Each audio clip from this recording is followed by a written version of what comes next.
You think you know the Velveteen Rabbit, that tender story about a child's toy who becomes real through love. You may picture soft fur, nursery dreams, and the warmth of childhood innocence. But what if I told you that the tale hides something far older, stranger, and more unsettling than it appears? Beneath its gentle language is a shadow of ancient myth, a ritual of transformation whispered across centuries. Scholars once dismissed it as sentimental fiction, yet fragments of parchment and textile relics found in forgotten European archives suggest a much deeper origin. Hidden beneath the comforting story of a stuffed rabbit lies an echo of prehistoric fertility rites, the alchemy of life and death, and the enduring question of what it means to become real. The truth of the Velveteen Rabbit may not begin in a nursery at all, but in a burial ground where cloth and bone once shared the same sacred purpose. Once upon a time, in a nursery filled with toys, there lived a soft little rabbit made of velveteen fabric.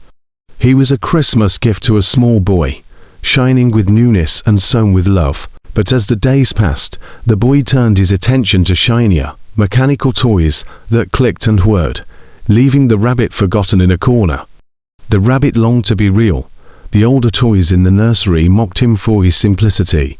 Only the skin horse, a wise, worn toy who had seen generations of children come and go, spoke kindly to him. "When a child truly loves you," the horse said, "not just to play with, but really loves you, then you become real." Time went on, and one night, the boy could not sleep without his rabbit. From that moment, they became inseparable. The rabbit followed the boy everywhere, to the garden, to the woods, to the bedside when fever struck. But when scarlet fever came, the boy fell ill, and all his toys were ordered to be burned to prevent infection. The rabbit, thrown among rubbish and ready for the fire, wept. It was then that a tear touched the ground and called forth the nursery magic fairy. She lifted him and whispered that because he had been loved, he was real now, not in the eyes of the nursery, but in the deeper sense that life itself recognizes. The rabbit awoke in the forest with real legs, real fur, and a heart that remembered.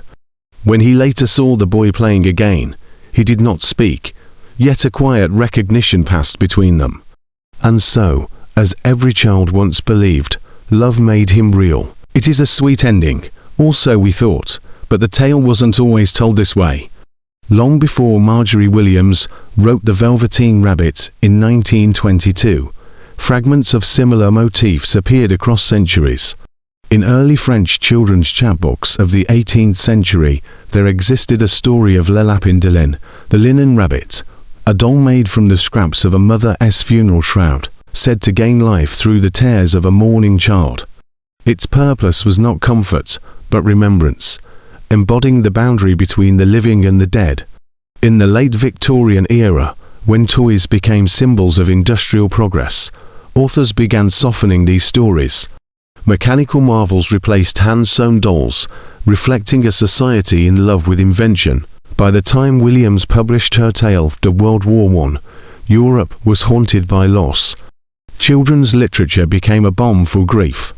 The Velveteen Rabbit offered a kind of resurrection, not only for the toy, but for all those lost in the war, translated into a child's gentle metaphor. Some early editions of Williams' work contained strange details now removed. Descriptions of the rabbit's fur as ashen and grave soft, or a scene in which the fairy's light is described as the breath of those who have gone before. These lines vanished in later printings, replaced by the sanitized warmth of modern versions. Over time, the rabbit ceased to be a symbol of mourning and instead became one of innocence. Yet the undercurrent remained, the longing to bridge the world of the living and the realm of the forgotten. The story evolved with civilization itself, mirroring humanity's changing relationship with death, childhood, and the idea of rebirth. What began as ritual memory became bedtime comfort. What was once sacred became sentimental. But the bones of the myth, of cloth made living, endured. On closer inspection, many story details mirror ancient myths, stretching far beyond the pages of a children's book. The concept of an inanimate figure gaining life through love or sacrifice is not new. In Greek mythology, the sculptor Pygmalion carved a woman from ivory and prayed her into being. In ancient Egypt, priests performed the opening of the mouth ceremony on statues, breathing spirit into form. Both acts symbolized humanity's yearning to animate what is lifeless, a divine imitation of creation. The rabbit itself carries mythic weight across cultures. In Celtic tradition, hares and rabbits were sacred to the goddess Eosta, harbingers of rebirth and spring. In Chinese mythology, the moon rabbit mixes the elixir of immortality, representing eternal life through cyclical renewal. Among certain Slavic burial rites, a small effigy of a hare was placed beside the deceased to guide the soul to the afterlife. Could it be that the Velveteen Rabbit is not merely a toy, but a vessel, a memory of those ancient effigies, designed to carry the spirit safely through transformation? The boy's illness and the burning of his possessions echo old purification rituals, where objects once dear to the dead were destroyed to release lingering essence. The appearance of the nursery fairy is no coincidence either. Her role mirrors the psychopomp, the guide who leads the soul from one realm to the next. She does not create life from nothing, but reveals what already exists beneath illusion. When she tells the rabbit that love has made him real, she echoes an age-old doctrine, that emotion itself, particularly love, has power over life and death. Thus, the Velveteen Rabbit may be a surviving echo of pre-Christian myth, preserved beneath modern sentiment. A children's tale that unknowingly transmits the language of ancient resurrection, a rite retold in fabric and tears.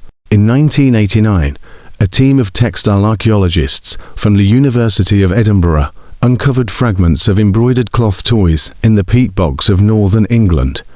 Among them was a small, almost fully preserved rabbit figure crafted from strips of linen and wool. Radiocarbon analysis dated the artifact to around 900 CE, long before the Industrial Revolution ever made plush toys possible. The stitching was unusually intricate, incorporating dyed threads of ochre and indigo, pigments derived from natural earth sources once used in burial garments. Most striking of all, inside the rabbit's hollow chest cavity, researchers found remnants of dried herbs, primarily rosemary and yarrow, both known for their role in ancient rites of remembrance and healing. In nearby monastic manuscripts, scholars later found references to a lepus amatus, or beloved hare, an object believed to preserve the essence of affection between the living and the dead. According to the records, children who had lost their parents during plague years were sometimes given stuffed effigies containing small relics of the deceased, a lock of hair, a scrap of cloth, a trace of ashes. When these effigies decayed, they were ceremonially burned, symbolizing the release of the soul. Such rituals eerily resemble the narrative of the Velveteen Rabbit. The child's sickness, the toy's destruction by fire, and the resurrection that follows may have evolved from these older funerary practices. Even across continents, parallels emerge. In 2012, a Japanese archaeological team excavating an ancient Kofun-era tomb discovered textile dolls, known as ningyo, offerings made to absorb misfortune from the living. These dolls were then cast into rivers or burned. The ritual of purification through sacrifice appears universal. Scholars now believe that Williams's tale unconsciously drew upon these echoes of ancient rites. Whether through cultural osmosis or deliberate symbolism, the Velveteen Rabbit carries the same sacred architecture: a creation, a death, and a rebirth. A child's toy as a miniature soul vessel, bridging centuries of human longing to preserve love beyond decay. What seems like a simple nursery story was an intricate symbolic code once we peel back its soft velveteen skin. The rabbit itself symbolizes the human soul, fragile, crafted from material things, yet yearning for permanence. Its fabric represents mortality, the finite nature of flesh. To be made real through love is not simply to exist, but to awaken spiritually, transcending the physical limits of one's making. The boy represents the mortal world, the realm of attachment and impermanence. His illness, scarlet fever, can be read as a metaphor for the contagion of grief, the way love inevitably brings suffering. When the boy recovers, but loses the rabbit, it mirrors the human condition, the necessity to let go of what one has loved, so that it may transform. The fire, ordered to destroy the contaminated toys, functions as an ancient element of purification. Across countless traditions, from Norse funerary pyres to Hindu cremation rites, fire is not annihilation, but passage. It is the threshold that releases essence from matter. When the rabbit's tear falls before his burning, the moment aligns with the archetypal motif of divine compassion, the tear that bridges heaven and earth, awakening dormant life. Finally, the nursery fairy serves as the intermediary spirit, the guide of transformation. Her declaration, that love makes things real, encodes a metaphysical truth. In mystical philosophy, particularly in hermetic and alchemical traditions, the union of emotional energy and sacrifice generates true being. As above, so below, the fairy's touch completes the alchemical cycle, turning the base matter of cloth into the living gold of soul. Viewed this way, the Velveteen Rabbit is not about childhood at all.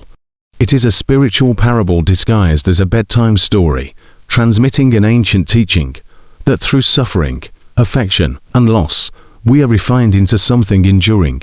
The story of the Velveteen Rabbit, ye thought was a tender children's tale, is, in truth, a fragment of humanity's oldest myth, the dream of transcending death through love.